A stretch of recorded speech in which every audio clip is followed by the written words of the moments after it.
Hello guys, welcome back to our page. সবাই কেমন আছো? আশা করি ভালো আছো, সুস্থ আছো, আর আমরাও মোটামুটি আছি। আর আজকে চলে এসেছি আরও একটা বার্থডে স্পেশাল ভিডিও নিয়ে।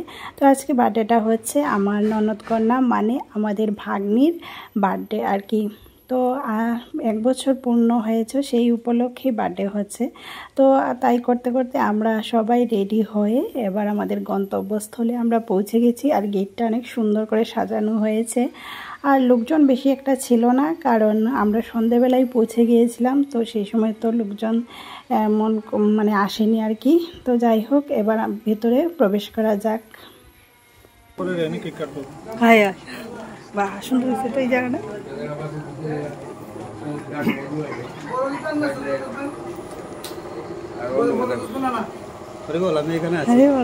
ঠিক আছে ঠিক আছে।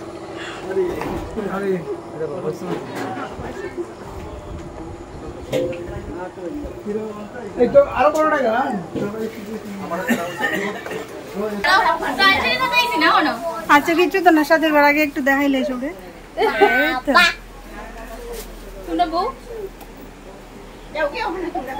ওদিকে যেহেতু প্রাণশীকে রেডি করানো হচ্ছিল, তো আমরা চলে আসলাম এই সাইডটা একটু ঘুরতে আর কি। তো প্রথমেই ফুচকা, তারপর জুস, চিকেন পকোড়ার স্টল খোলা হয়েছিল। আর এদিকে খাবার দাবার খাওয়ার জন্য জায়গা মানে রেডি করা হয়েছে।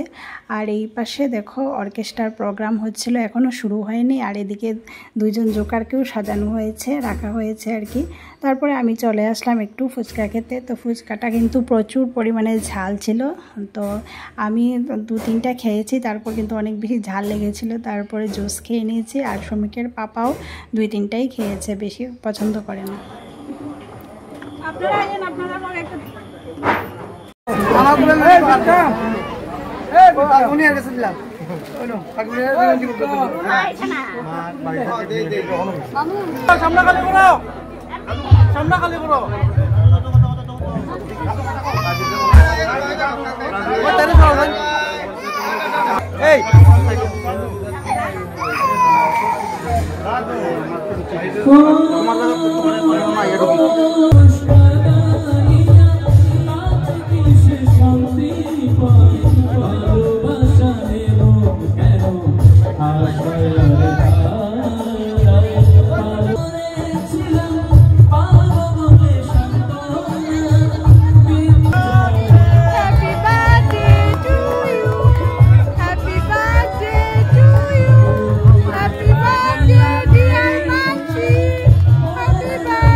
আজকে না প্রাণশী অনেক বেশি কান্নাকাটি করছিল, তো বার্থডে কেক কাটার সময় অনেক বেশি কান্নাকাটি করছিল। তারপরে ওইদিকে কেক কাটা মোটামুটি কমপ্লিট হওয়ার পর এবার আমরা চলে আসলাম প্রাণশীকে গিফট দেওয়ার জন্য। তো আমার বড় যাই গিফটটা দিচ্ছিল, তো আমি একটু ভিডিও করে নিলাম। আর ও তো আমাদেরকে সেভাবে চিনতেই পারছিল না।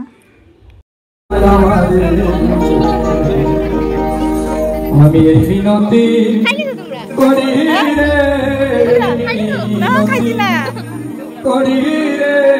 এবারে বসে পড়েছে খাওয়া দাওয়া করতে। তো মেনুতে অনেক কিছুই ছিল। প্রথমে দিয়েছিল কেক, কাটলেট, লঙ্কা ভাজা, তারপরে চাটনি, সস, ডাল, পনির, চিকেন, মাটন, মিষ্টি, অনেক কিছুই ছিল। তো যাই হোক, প্রাণশীর জন্য সবাই কিন্তু আশীর্বাদ করবে। আর আজকের ভিডিওটি কেমন লেগেছে অবশ্যই কমেন্ট করে জানাবে। আজকের জন্য টাটা, বাই বাই। ফিরে আসছি একটা নতুন ভিডিও।